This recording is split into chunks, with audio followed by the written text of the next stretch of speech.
Hello so guys, welcome my channel Bishu. So guys, actually মর্নিংয়ে exercise করতে গেছিলাম, তাই মর্নিংয়ে ছাদে একটা ছোট্ট একটা ভিডিও ভাবলাম ওটা ইউটিউবে ছাড়বো।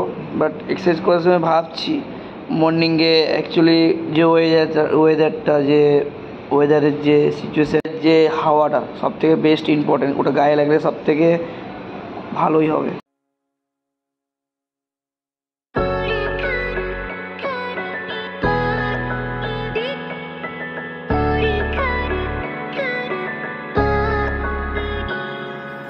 मैं भी न जाने कहाँ खो गया था, जिंदगी भी मुझसे खफा हो गई।